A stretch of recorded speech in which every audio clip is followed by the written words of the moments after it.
Hello அனைவருக்கும் வணக்கம். தினமொரு கதை வித் ஐஸ்வர்யால இன்னைக்கு என்ன பார்க்க போறோம்னா safe zone versus challenging zone.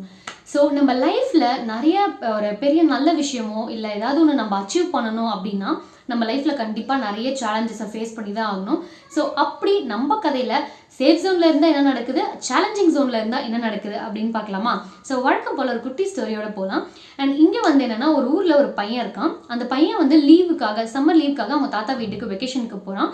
அப்படி போகும்போது அவங்க தாத்தா கிட்ட கேட்குறான், தாத்தா நான் வந்து லைஃப்ல ஒரு நல்ல சக்ஸஸ்ஃபுல் பர்சனாக மாறணும் அப்படின்னா நான் என்ன பண்ணணும் தாத்தா, எனக்கு அட்வைஸ் பண்ணுங்க அப்படின்னு சொல்லி கேட்குறான்.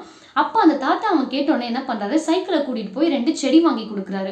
ஒன்று வந்து வீட்டுக்குள்ள ஒரு பாட்டில் வச்சு வளர்க்க சொல்கிறாரு, வச்சு தண்ணி ஊற்ற சொல்கிறாரு. அண்ட் இன்னொரு செடி வந்து வீட்டு வெளியில் வந்து குழி தோண்டி புதைச்சு தண்ணி ஊற்ற சொல்கிறாரு.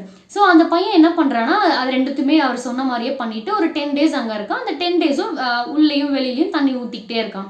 ஊற்றிட்டு திரும்ப அவனோட வெக்கேஷன் முடிஞ்சு அவனோட ஊருக்கே போயிட்டான். பழைய இடத்துக்கு போயிட்டான். திரும்ப 1 year கழிச்சு ஊருக்கு வரான். ஊருக்கு வந்து பார்த்ததும் அவன் வந்த உடனே அவன் வந்து அந்த செடியெல்லாம் ரொம்ப ஆசையாக பார்க்குறான்.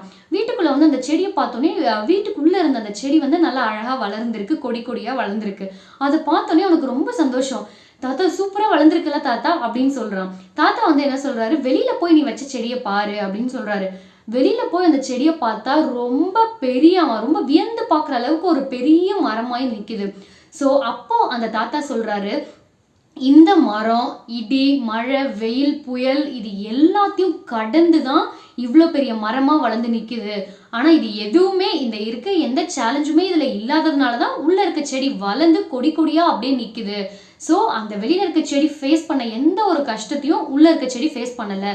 அப்படி எல்லா சேலஞ்சும் ஃபேஸ் பண்ணியும் அது அவ்வளோ பெரிய மரமாக வளர்ந்து நிற்குது. லைஃப்பும் அப்படிதான். நம்ம வாழ்க்கையில் நம்ம ஒரு நல்ல பொசிஷனுக்கு போகணுன்னா, நீ ஒரு சக்ஸஸ்ஃபுல் பர்சனாக ஆகணும்னா உன் லைஃப்பில் நிறைய சேலஞ்சஸ் வந்துட்டே தான் இருக்கும். அண்ட் அது எல்லாத்தையும் நீ ஃபேஸ் பண்ணால் மட்டும்தான் நீ ஒரு சக்ஸஸ்ஃபுல் பர்சனாக ஆக முடியும். இல்லைனா மற்றவங்களை 10ல் ஒரு பேராக நீயும் மற்றவங்கள வாழ்ந்துட்டு தான் போகணும் அப்படின்னு சொல்கிறாரு. ஸோ இந்த வீடியோலேருந்து நம்ம என்ன தெரிஞ்சுக்கணும்னா, நம்ம லைஃப்பில் கண்டிப்பாக ஒரு சக்ஸஸ்ஃபுல் பர்சனாவோ இல்லை நம்ம 4 பேருக்கு அட்வைஸ் பண்ணணும் அப்படிங்கிற பொசிஷனுக்கு வரணும்னாலும் நம்ம வாழ்க்கையில் நிறைய சேலஞ்சஸ் இருக்கும்.